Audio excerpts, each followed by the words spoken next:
વિદ્યાર્થી મિત્રો, હવે આપણે નવા ચેપ્ટરની શરૂઆત કરીએ. દ્વિચલ સુરેખ સમીકરણ યુગમાં. તો સૌપ્રથમ આ ચેપ્ટરનો ગુણભાર જોઈ લઈએ. તો આ ચેપ્ટરની અંદરથી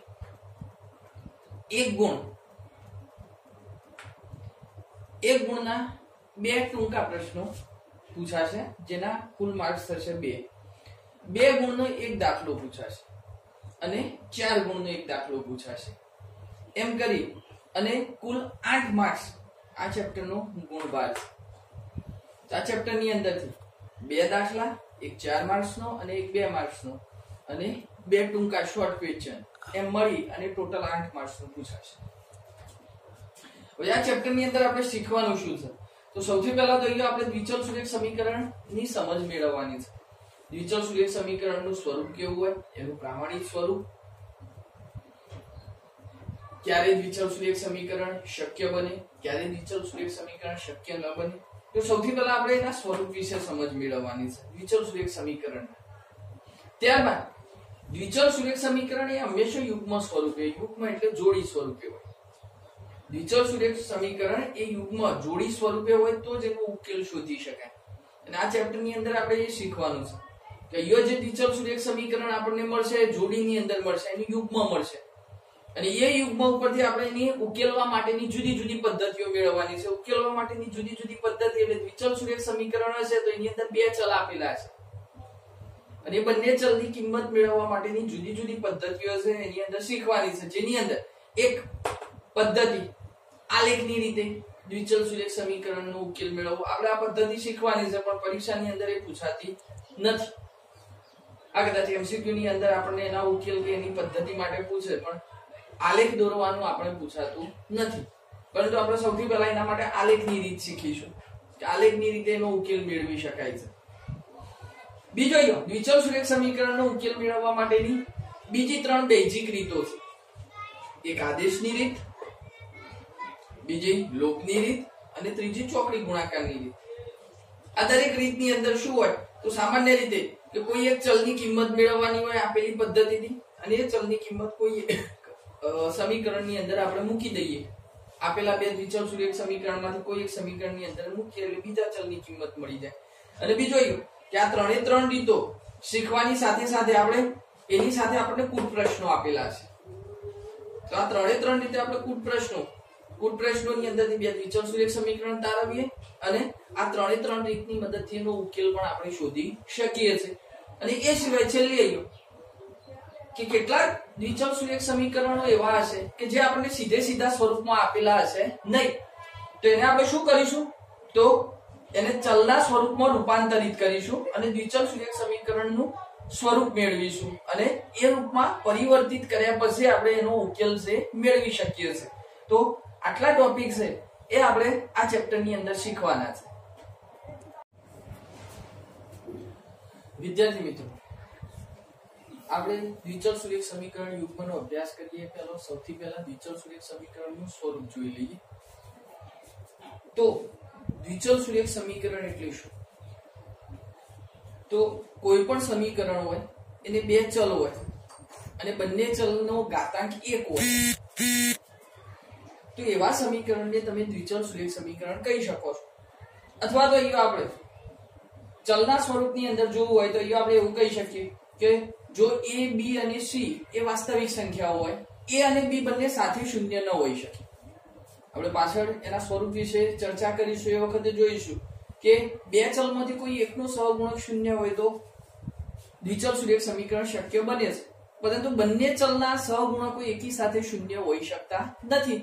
એટલે જે પણ 2 ચલ આપેલા હોય એના સહગુણકો a અને b હોય તો a અને b સાથે 0 હોઈ શકે નહીં. એ બરાબરથી 0 હોય તો દ્વિચલ સુરેખ સમીકરણની રચના થાય છે. તો જો a અને b એક સાથે 0 ન હોય તો કોઈ સમીકરણ આપણને એવું મળે, ચલ x અને y માટે આપણે વાત કરીએ છીએ, તો ax + by + c = 0 સ્વરૂપમાં મૂકી શકાય. તો તેને ચલ x અને ચલ y આ બંનેમાં દ્વિચલ સુરેખ સમીકરણ કહી શકાય છે. એટલે જો આપણે એનું પ્રમાણિત સ્વરૂપ જોઈએ તો પ્રમાણિત સ્વરૂપ આ રીતે દર્શાવી શકાય કે ax + by + c = 0 એ ચલ x અને ચલ y ની અંદર દ્વિચલ સુરેખ સમીકરણ છે, જ્યાં a, b અને c belongs to R. એટલે a b અને c એ વાસ્તવિક સંખ્યાઓ છે. a અને b સાથે શૂન્ય નથી. અથવા તો તમે એને બીજી રીતે પણ લખી શકો છો કે a² + b² not equal to 0. આનો મતલબ સેમ જ થાય. a² + b² not equal to 0 એનો મતલબ એવો કે a² અને b² બંનેનો સરવાળો 0 થતો નથી. એનો મતલબ એવો થાય કે a અને b બંને એકી સાથે શૂન્ય હોઈ શકતા નથી. બંનેમાંથી કોઈ એક શૂન્ય હોઈ શકે પણ બંને એકી સાથે શૂન્ય હોઈ શકતા નથી. તો આ દ્વિચલ સુરેખ સમીકરણનું પ્રમાણિત સ્વરૂપ છે. હવે દ્વિચલ સુરેખ સમીકરણનો આલેખ એ હંમેશા રેખા મળે છે. કોઈ પણ દ્વિચલ સુરેખ સમીકરણનો આલેખ દર્શાવવામાં આવે તો દ્વિચલ સુરેખ સમીકરણનો આલેખ એ રેખા મળે છે. અને રેખા ઉપર દ્વિચલ સુરેખ સમીકરણના આપણને અનંત ઉકેલ મળે છે. એટલે કે x ની કિંમત મૂકતા જાવ તો તેને અનુરૂપ y ની કિંમતો મળતી જવાની છે. તમે જેટલા x ના મૂલ્ય મૂકશો એટલી સામે y નું મૂલ્ય મળશે. અને એ ક્રમયુક્ત જોડો છે. ક્રમયુક્ત જોડોને તમે આલેખની અંદર દર્શાવો તો આલેખની અંદર કોઈ પણ દ્વિચલ સુરેખ સમીકરણ છે. દ્વિચલ સુરેખ સમીકરણનો આલેખ એક રેખા મળે છે. તો અહીંયા દ્વિચલ સુરેખ સમીકરણ ax + by + c = 0 એનો પ્રત્યેક ઉકેલ ક્રમયુક્ત જોડ xy એ સમીકરણમાં દર્શાવતી રેખા પરના કોઈ બિંદુને સંગત હોય છે. એટલે કે ax + by + c = 0 દ્વિચલ સુરેખ સમીકરણનું સમાધાન કરતો કોઈ પણ ઉકેલ ક્રમયુક્ત જોડની અંદર xy દર્શાવીએ તો ક્રમયુક્ત જોડમાં xy દર્શાવો તો એ રેખા ઉપરનું કોઈ એક બિંદુ દર્શાવે છે. આનું આ વિધાન છે એનું પ્રતિવિધાન પણ સાચું છે. કે કદાચ તમે આ વિધાનનું પ્રતિવિધાન લો તો તમે એવું દર્શાવી શકો કે સમીકરણને દર્શાવતી રેખા પરનું કોઈ બિંદુ દર્શાવવામાં આવે તો દ્વિચલ સુરેખ સમીકરણના આલેખ ઉપર કોઈ પણ જગ્યાએ રહેલું બિંદુ એ બિંદુ એ દ્વિચલ સુરેખ સમીકરણનો ઉકેલ હોઈ શકે છે. એટલે બંને બાજુ કે કોઈ પણ ક્રમયુક્ત જોડ છે એ ક્રમયુક્ત જોડ એ આપેલા દ્વિચલ સુરેખ સમીકરણને અનુરૂપ હોય તો એ રેખા પરના એક બિંદુને દર્શાવે છે.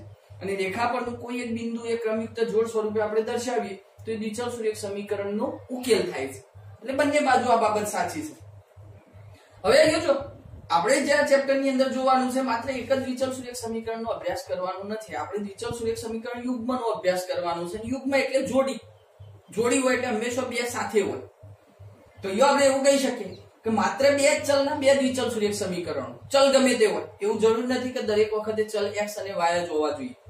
તમે કોઈ પણ બે ચલ ધરાવતા બે દ્વિચલ સુરેખ સમીકરણ હોય એને એકી સાથે લેતા હોય તો એ બે દ્વિચલ સુરેખ સમીકરણની જે જોડ છે એ જોડને આપણે દ્વિચલ સુરેખ સમીકરણ યુગ્મ તરીકે ઓળખીએ છીએ. જેમ આપણે એક દ્વિચલ સુરેખ સમીકરણને પ્રમાણિત સ્વરૂપે દર્શાવી શકીએ છીએ એમ આપણે આગળ વાત કરીએ એ પ્રમાણે કે દ્વિચલ સુરેખ સમીકરણ યુગ્મ હોય તો બે ચલ ધરાવતા બે દ્વિચલ સુરેખ સમીકરણો આપણને એકી સાથે જોવા મળે છે. તો a1x + b1y + c1 = 0 આ એક સમીકરણ છે. એક દ્વિચલ સુરેખ સમીકરણ છે. અને બીજું દ્વિચલ સુરેખ સમીકરણ a2x + b2y + c2 = 0. તો આ બંને દ્વિચલ સુરેખ સમીકરણો છે એ ચલ x અને y ની અંદર છે અને બંનેનું યુગ્મ છે. એટલે એને આપણે દ્વિચલ સુરેખ સમીકરણ યુગ્મ તરીકે ઓળખીએ છીએ.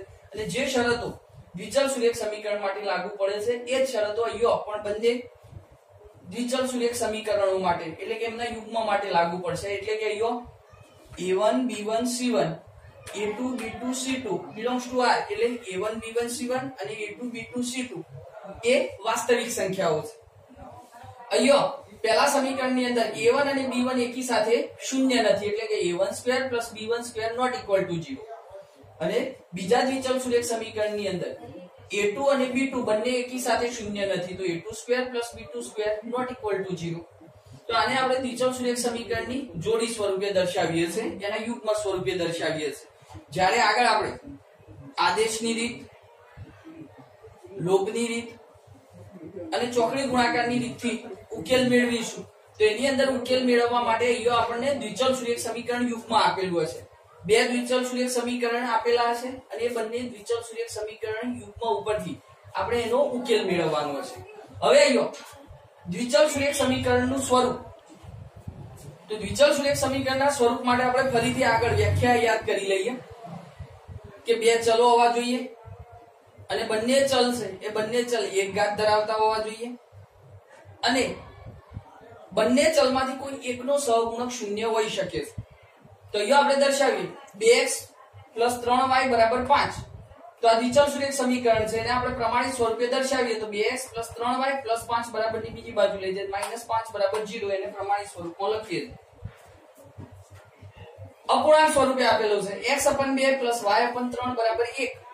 જો અહીંયા 2 અને 3 નો લસા એટલે 6 લસા લેવામાં આવે તો અહીંયા સમીકરણ આપણે કયા સ્વરૂપે મળશે?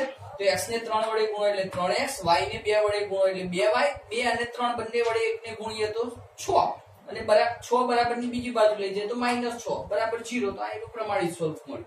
તો આપણે દ્વિચલ સુરેખ સમીકરણ છે. 4x - 5y = 0. હવે જો આપણે શરત યાદ કરીએ તો અહીંયા કીધું છે કે અચળ પદ c નું મૂલ્ય 0 હોઈ શકે છે, એનાથી દ્વિચલ સુરેખ સમીકરણને કોઈ ફરક પડતો નથી. તો આપણે પ્રમાણિત સ્વરૂપ દર્શાવીએ તો 4x - 5y + 0 = 0. એટલે અહીંયા c નું મૂલ્ય 0 છે, તો દ્વિચલ સુરેખ સમીકરણ દર્શાવી શકાય છે. 3x + 5 = 0. હવે જોઈએ આપણા મનની અંદર એક પ્રશ્ન થાય કે અહીંયા એક જ ચલ આપેલો છે, પરંતુ આપણે શરત મુજબ જોઈએ તો આને પણ દ્વિચલ સુરેખ સમીકરણના સ્વરૂપે દર્શાવે તો દર્શાવી શકાય કે બંને ચલના સહગુણક એકી સાથે શૂન્ય હોઈ શકે નહીં.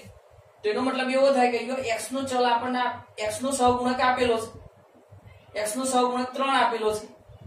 તો આપણે એવું સમજી શકીએ કે બીજો ચલ y છે એનો સહગુણક 0 છે. તો આપણે દ્વિચલ સુરેખ સમીકરણ છે એને પણ પ્રમાણિત સ્વરૂપમાં દર્શાવી શકાય.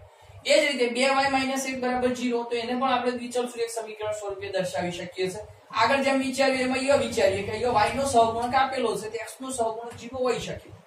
બંને સાથે શૂન્ય ન હોય પરંતુ વારા પરથી શૂન્ય હોઈ શકે છે. x/4 = y/5. ફરીથી અહીંયા આપણે અપૂર્ણાંક સ્વરૂપે છે તો અહીંયા લસા લઈએ અથવા તો ચોકડી ગુણાકાર કરીએ. x ને 5 વડે ગુણો અને y ને 4 વડે ગુણો +4y બરાબરની બીજી બાજુ લઈ જાઓ -4y. અચળ પદ આપ્યું નથી તો તમે 0 લખી અને એને પ્રમાણિત સ્વરૂપે દર્શાવી શકો છો. 5x = 0.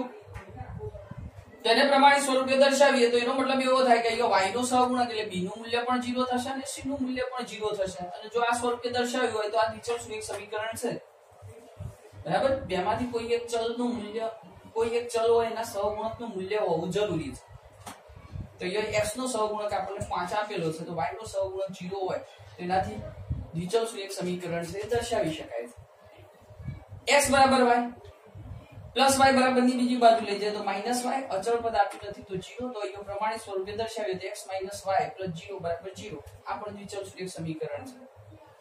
હવે જોઈએ નીચેની તરફ 5x² + 2y + 3 = 0. અહીંયા બે ચલ છે પરંતુ બંને ચલના ઘાતાંક એક નથી.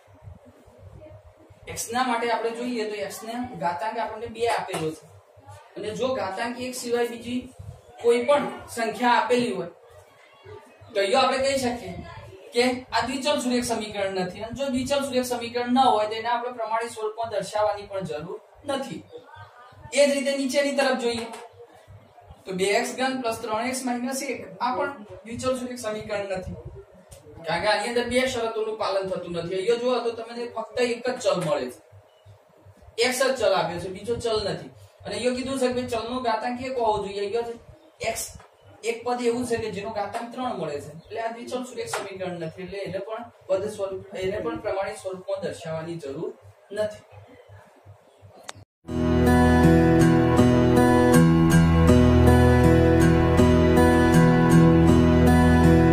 एक बिजाने संग एक बिजाने संग एक बिजाने संग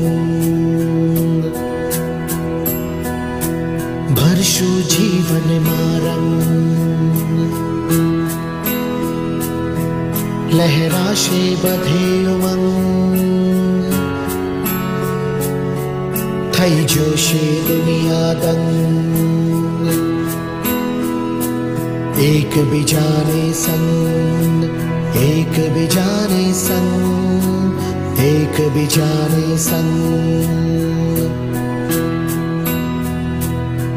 लहराशे पाछू स्मित थशे नक्की आपणी जीत आ सड़को गाशे गीत शहरों महशे संगीत ધમધમતા થાશે ગામ, સહુ કરને મળશે કામ, દૂર કરશું દુઃખો તમામ, હૈયા મારા કી હામ. મારો દેશ ખીલશે, ગુજરાત ખીલશે, મારો દેશ ખીલશે, ગુજરાત ખીલશે, મારો દેશ ખીલશે, ગુજરાત ખીલશે, મારો દેશ ખીલશે, ગુજરાત ખીલશે. આ છે ગરવું ગુજરાત, જેની ભાતી ગળ છે ભાત, જેની સૌથી નોખી વાત, તોડે પથ્થર દઈને લાત. એને નડતર કોઈ જો નડશે તો સૌ ગુજરાતી લડશે. એ લડીને બેઠું થાશે, એ જોર જોરથી ગાશે. મારો દેશ ખીલશે, ગુજરાત ખીલશે, મારો દેશ ખીલશે, ગુજરાત ખીલશે, મારો દેશ ખીલશે, ગુજરાત ખીલશે, મારો દેશ ખીલશે, ગુજરાત ખીલશે. અમે દેશને રોશન કરશું, અમે ડરી ડરી ના મરશું, અમે એક થઈને લડશું, ગૌરવ ગુજરાતને ધરશું. અમે સદા એક થઈ રહેશું, અમે સુખ દુઃખ સાથે સહેશું, અમે ઝરણા માફક વહેશું, અમે છાતી ઠોકી કહેશું. મારો દેશ ખીલશે, ગુજરાત ખીલશે, મારો દેશ ખીલશે, ગુજરાત ખીલશે, મારો દેશ ખીલશે, ગુજરાત